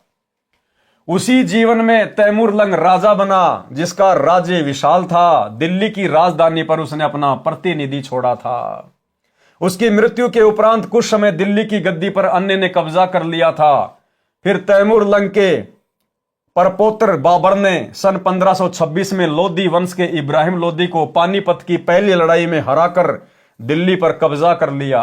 बाबर से औरंगजेब तक 6 पीढ़ी तथा प्रथम तैमूर लंग, इस प्रकार कुल 7 पीढ़ी का राज्य परमेश्वर कबीर जी ने तैमूर लंग को दे दिया। अब यहां गुरुदेव भगवान ने अपनी समर्थता बताई है, कबीर भगवान की यानी अपनी स्वयं की समर्थता बताई है। हालांकि सुदामापुरी रचने वाले भी कबीर भगवान ही थे, लेकिन सांसारिक लोगों को समझाने की दृष्टि से गुरुदेव यहां कह रहे हैं कि विचार करो कि श्री कृष्ण जी ने सुदामापुरी अगर वो रच भी दी, धन धान भी दे दिया, तो क्या दे दिया? इतनी सहायता तो एक मंत्री भी अपने मित्र की आसानी से कर सकता है। और फिर कह रहे हैं देखो परमात्मा की समर्थता। तैमूर लंग की एक रोटी खाई थी कबीर भगवान ने, एक रोटी, और 7 पीढ़ी का राज दे दिया, 7 पीढ़ी का। तैमूर लंग से लेकर औरंगजेब तक, बाबर, हुमायूं, ये सारे के सारे एक रोटी खाकर। तो उस परमेश्वर की समर्थता के आगे श्री कृष्ण जी ने भला अपने मित्र सुदामा की क्या सहायता कर दी? उसके आगे तो ऊंट के मुंह में जीरे के बराबर भी नहीं किया। तो भाइयों और बहनों, हर प्रकार से ये परमेश्वर समर्थ है, सभी आत्माओं का साथी है। इन छोटे मोटे अवतारों के रूप में भी सारा कार्य अपनी आत्माओं का ये परमेश्वर ही सिद्ध करता है। नंबर 1, तैमूर लंग, जिसकी परमात्मा ने एक रोटी खाई थी, जिसके बदले 7 पीढ़ी का राज दिया था। सबसे पहले तैमूर लंग ने राज्य किया। दूसरे नंबर पर बाबर, तीसरे पर हुमायूं पुत्र बाबर, चौथे नंबर पर अकबर पुत्र हुमायूं, 5वें नंबर पर जहांगीर पुत्र अकबर, छठे नंबर पर शाहजहां पुत्र जहांगीर, सातवें नंबर पर औरंगजेब पुत्र शाहजहां। और उसके बाद में दिल्ली का साम्राज्य टुकड़ों में बंटना शुरू हो गया था। सन 1526 से 1707 तक बाबर से लेकर औरंगजेब ने दिल्ली का राज्य किया। विशेष भिन्नता, जन्म मरण का कष्ट न श्री कृष्ण का समाप्त है न सुदामा का हुआ। दोनों ही आगे के जन्मों में अन्य प्राणियों के शरीरों में जाएंगे।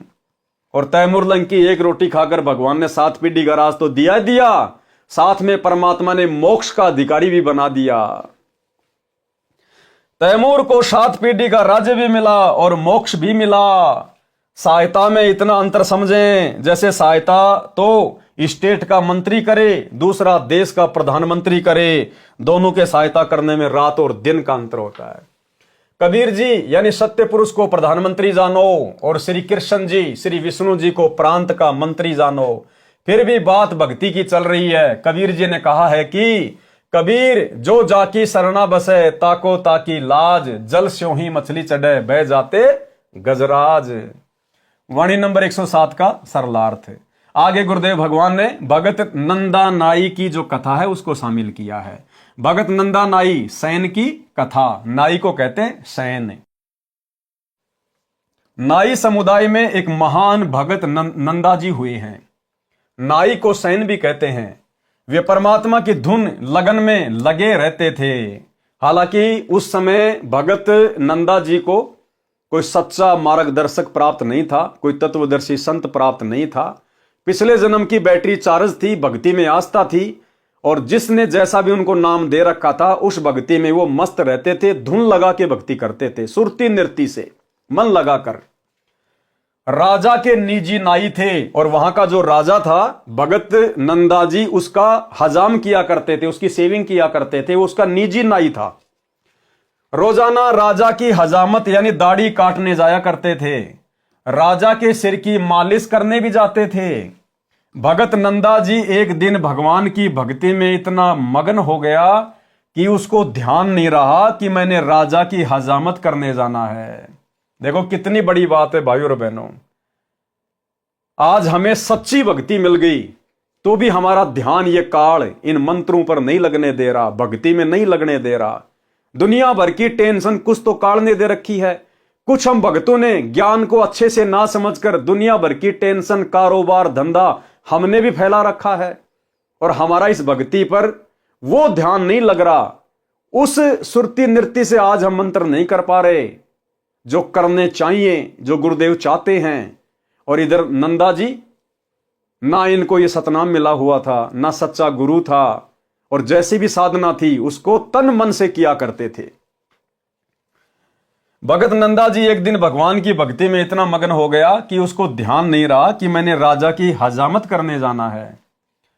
राजा की दाढ़ी बनाने जाने का निर्धारित समय था, वह समय जा चुका था। जैसे मान लीजिए राजा की दाढ़ी सुबह वो 11 बजे करता था प्रतिदिन, लेकिन उस समय वो भक्ति में लीन हो गया और वो 11 बजे का समय निकल गया।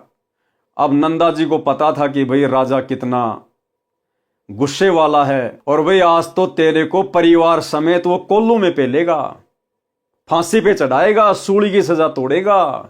इतना भयभीत हो गया। राजा की दाढ़ी करने जाने का निर्धारित समय था, वह समय जा चुका था। 2 घंटे देर हो चुकी थी। राजाओं की जुबान पर दंड रहता था। जो भी नौकर जरा सी गलती करता था तो उसको बेरहमी निर्दयता से कोड़ों से पीटा जाता था। अचेत होने पर छोड़ा जाता था। शरीर की खाल उतर जाती थी, रो रो कर बेहोश हो जाता था।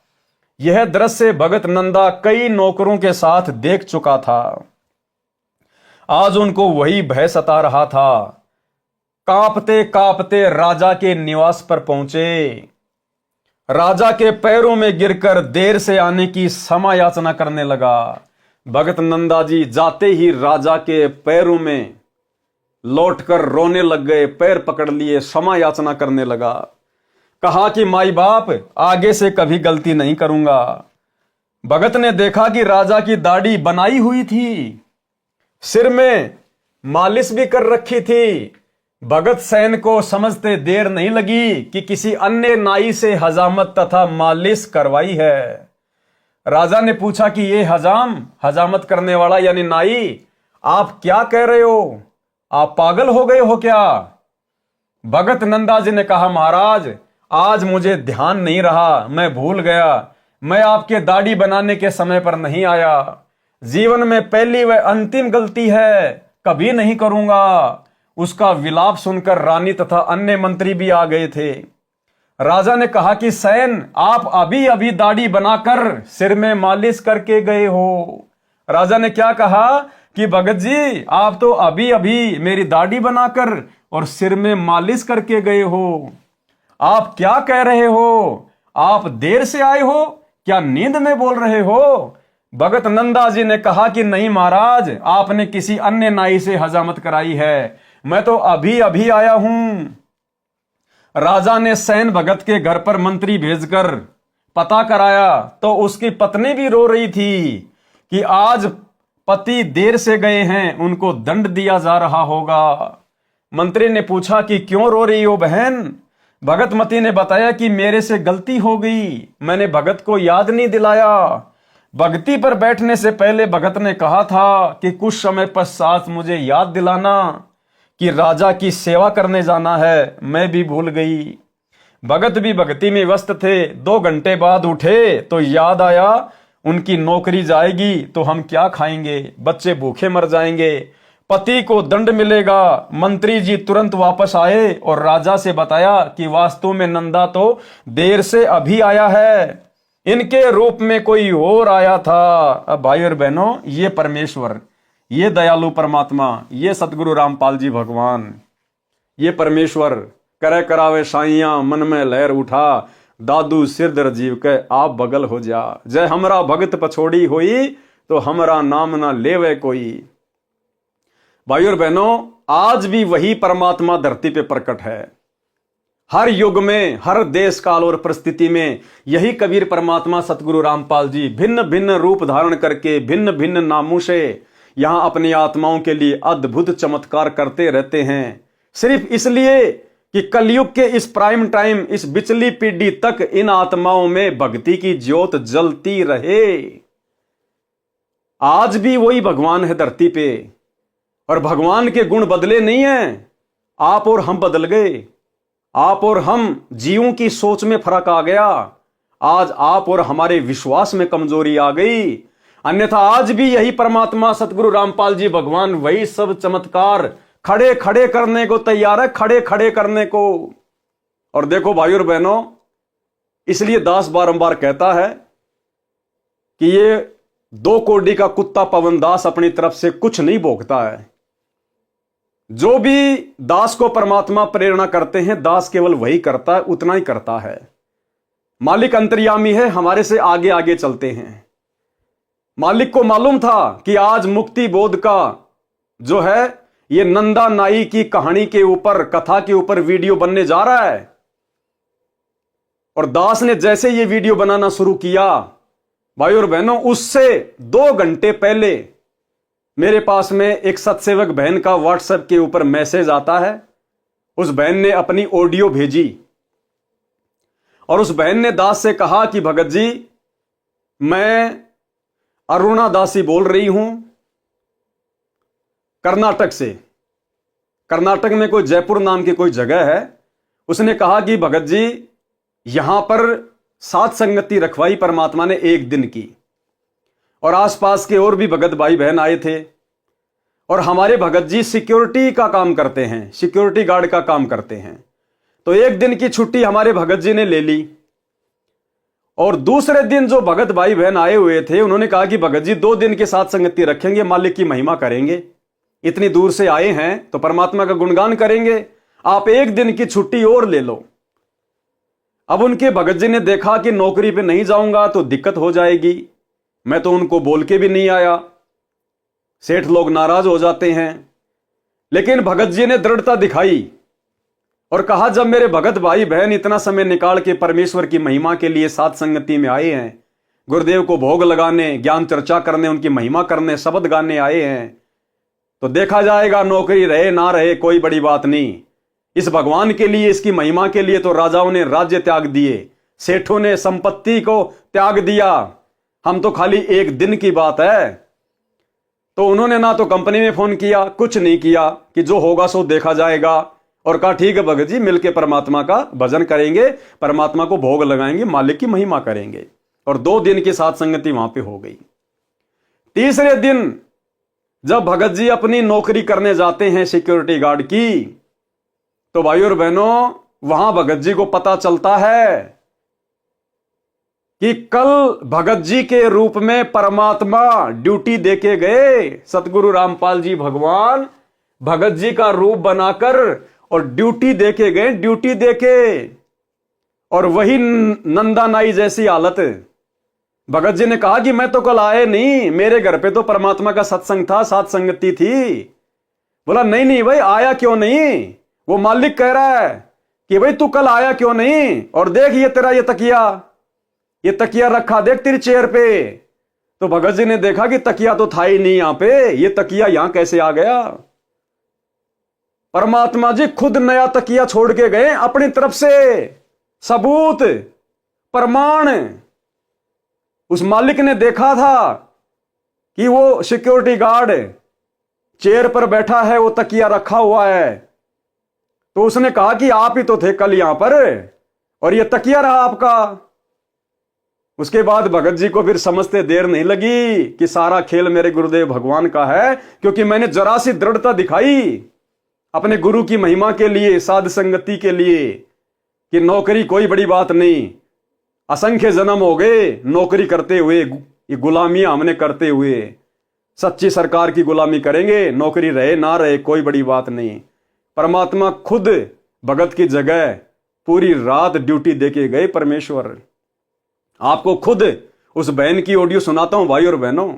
अब बताओ, 2 घंटे बाद में दास ने वीडियो बनाना था, और 2 घंटे पहले परमात्मा ने उस बहन के माध्यम से व्हाट्सएप पर दास के पास में ऑडियो भिजवा दी। अब बताओ भाई और बहनों, अब परमात्मा नहीं करवा रहा तो कौन करवा रहा है? मैंने थोड़ी फोन किया उस बहन को। मैं तो आप में से कितने भाइयों को फोन करता हूं, कितनों को व्हाट्सएप पे मैसेज करता हूं, आप भाई बहन अच्छी प्रकार से जानते हैं। मैं तो 2-2 महीने तक आपके फोन भी नहीं उठा पाता। तो इस प्रकार हमें विश्वास होता है कि गुरुदेव भगवान नित हमारे साथ में हैं, और सतगुरु रामपाल जी परमेश्वर जी के विशेष आशीर्वाद से, उनकी दया दृष्टि से ये वीडियो बनाए जा रहे हैं भाई और बहनों। आपको उस बहन के मुख कमल से सुनाता हूं, अब आप जी स्वयं सुनिए अपने गुरुदेव भगवान की समर्थता, कि जब हम इस परमेश्वर के लिए 2 कदम आगे बढ़ेंगे तो परमेश्वर क्या कुछ नहीं कर देगा। परमेश्वर कहते, जय तू चाले 1 कदम, मैं चालू कदम 60, और जय तू हो जा काठ का, मैं हो जाऊं लोहे की लाठ। कि हे भगत, अगर तू विश्वास करके इस भक्ति मार्ग पर 1 कदम भी आगे बढ़ेगा, मैं 60 कदम तेरे आगे चलूंगा।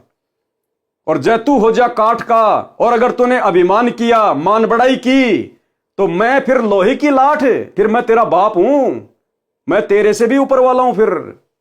तो परमात्मा कहते हैं, भगत बन के भक्ति करेगा तो तेरे आगे खड़ा रहूंगा, तेरे पीछे खड़ा रहूंगा। और अगर जरा सी मान बढ़ाई, अहंकार आ गया, फिर समझ लेना हिरण्याकुश की छाती भी हमने फाड़ी थी, कंस को भी हमने मारा था, रावण को भी हमने मारा था, फिर हम नहीं बकसते किसी को। तो अब आपको बहन के मुख कमल से सुनाते हैं परमात्मा ने क्या चमत्कार किया। यानी भाई और बहनों, हमें विश्वास होना चाहिए, ये भक्ति युग चल रहा है। आने वाले समय में खड़े खड़े चमत्कार होंगे, इस प्रकार के खड़े खड़े। देखो, आज ये विज्ञान है, आज ये विज्ञान है, और आज ये विज्ञान से सारे सब कुछ ये काम हो रहे हैं। टीवी, रेडियो, इंटरनेट जो भी है, ये गाड़ियां वगैरह, ये बसें वगैरह, ये एरोप्लेन वगैरह। अब पहले के समय में क्या था भाई और बहनों, ये विज्ञान नहीं थी। पहले के समय में आध्यात्मिक विज्ञान थी। पहले लोगों की भक्ति से परमात्मा चमत्कार किया करते थे, उनमें सिद्धियां आ जाया करती थी। इस विज्ञान की आवश्यकता नहीं थी पहले। ये तो बहुत ही घटिया और निम्न स्तर की चीज है। आध्यात्मिक विज्ञान, जो सिद्धियों से जो चमत्कार होते हैं, ये विज्ञान नहीं कर सकती। लेकिन वर्तमान में लोगों के पास में आध्यात्मिक शक्ति नहीं है, भक्ति नहीं है, इसलिए विज्ञान का सहारा लेना पड़ रहा है। और पहले के टाइम पे ये विज्ञान नहीं थी। पहले के समय में भक्ति हुआ करती थी, लोग अपनी तपस्या करते थे, भक्ति करते थे, मंत्रों का जाप करते थे, मर्यादाओं में रहा करते थे, जिस कारण से उनके साथ में चमत्कार हुआ करते थे। उनके अंदर वो सिद्धियां आ जाया करती थी और वो सिद्धियों से कुछ भी कर सकते थे, कुछ भी। तो भाई और बहनों, वर्तमान में आप और हमारे पास में वो भक्ति है जो भक्ति सतयुग में नहीं थी, त्रेता में नहीं थी, द्वापर में नहीं थी। फिर भी लोगों ने अपने पिछले जन्मों की भक्ति से बड़े बड़े चमत्कार कर दिए। आप और हमें तो परमात्मा ने वास्तविक भक्ति दे दी। और गुरुदेव कहते हैं जो तुम सुमरण कर रहे हो इसमें 24 सिद्धियां हैं, 24 सिद्धियां। लेकिन आप लोगों ने सिद्धियों का प्रयोग नहीं करना। ये सिद्धियां तुम्हारे ऊपर जब कोई संकट आएगा ऑटोमेटिक अपना काम करेंगी, ऑटोमेटिक। तुमने इन सिद्धियों से कार्य लेने की जरूरत नहीं है, अन्यथा मर्यादा खंडित हो जाएगी। जब तुम्हारे ऊपर कोई आपत्ति आएगी, इस भक्ति की शक्ति से ये सिद्धियां ऑटोमेटिक तुम्हारे साथ रहेंगी, ऑटोमेटिक अपना काम करेंगी। इसलिए भाई और बहनों, आप और हमने डरने की, घबराने की जरूरत नहीं है। समर्थ हमारे साथ में है, समर्थ की सच्ची भक्ति हमारे पास में है। हमने केवल डरना है तो मर्यादा टूटने से, कि हमारी भक्ति पंचर ना हो जाए, हमारे गुरुजी नाराज ना हो जाएं। आने वाले समय में यह परमात्मा खड़े खड़े चमत्कार करेगा। चमत्कार तो आज भी कर रहा है, साथ में तो आज भी है, वो सिद्धियां आज भी हमारे साथ में बराबर काम कर रही है। तभी तो हम इस घोर कलयुग में हर प्रकार से संघर्ष करते हुए भक्ति कर पा रहे हैं। अन्यथा ये भक्ति काल एक सेकंड भी आपको इस भक्ति पे नहीं टिकने दे, एक सेकंड भी, अगर गुरुदेव भगवान का विशेष आशीर्वाद और ये भक्ति की शक्ति ना हो तो अब सुनिए बहन के मुख कमल से किस प्रकार से गुरुदेव भगवान ने, जिस प्रकार नंदा नाई के लिए परमात्मा ने नंदा नाई की जगह नौकरी की, राजा की हजामत बनाई, सेविंग की, इसी प्रकार अपने भगत के लिए, अपने सत्सेवक के लिए गुरुदेव भगवान ने सिक्योरिटी गार्ड की नौकरी की। सुनिएगा भाई और बहनों। सत्साई पवन भाई विजयपुर कर्नाटक में 2 दिन की सत्संगति थी अरुणदास जी के घर में। तो सभी भाई भगत आए हुए थे। भगत जी ना हमारे सिक्योरिटी ड्यूटी करते हैं वो, तो सिक्योरिटी की ड्यूटी के एक दिन छुट्टी ले लिए। भगत भाई आए थे ना उस दिन, तो दूसरे दिन जाना करके बोले, वो काम पे नहीं गए, नहीं जा पाए। तो सभी भाई भगत बोल रहे थे कि भगत जी आज एक दिन की छुट्टी ले लो करके।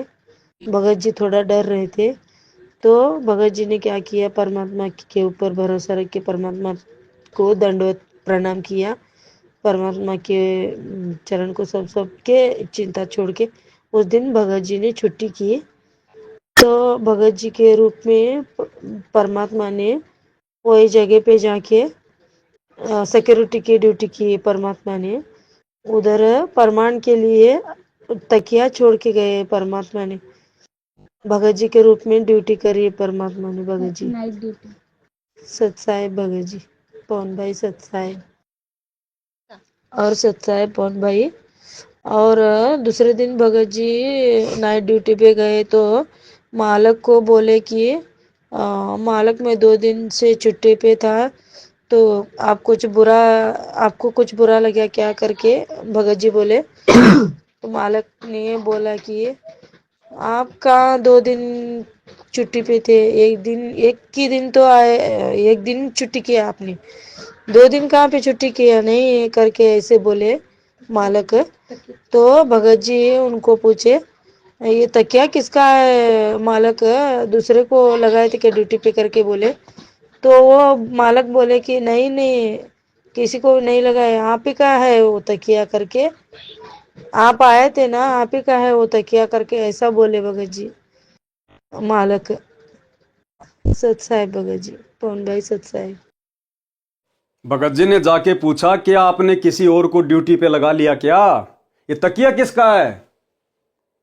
तो उस मालिक ने कहा कि नहीं, अरे कल आप ही तो बैठे थे इस तकिए का सहारा लेके, कल आप ही तो बैठे हुए थे, ड्यूटी कर रहे थे, आपने तो खाली एक ही दिन की छुट्टी ली थी, 2 दिन की कहां ली, कल तो आप आए थे ड्यूटी पे, और ये तकिया आपका ही तो है।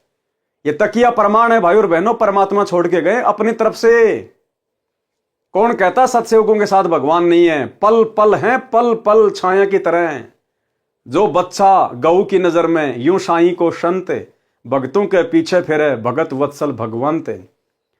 अरे जब पीपा भगत जी और उसकी पत्नी सीता जी द्वारिका देखने के लिए समुद्र में छलांग मार गए, तो उस समय अगर कोई यह सोचता कि श्री कृष्ण जी थे, तो श्री कृष्ण जी ने तो खाली एक अंगूठी दी थी उनको वापस आते समय कि लो मेरी अंगूठी लेके जाओ। थे वो खुद कबीर परमात्मा ही, जिन्होंने श्री कृष्ण जी के रूप में समुद्र के नीचे द्वारिका रच दी अपने भगत के लिए, और वापस आते समय उन्होंने अपनी अंगुली से अंगूठी निकाल के दी, जो आज भी वृंदावन में रखी हुई है।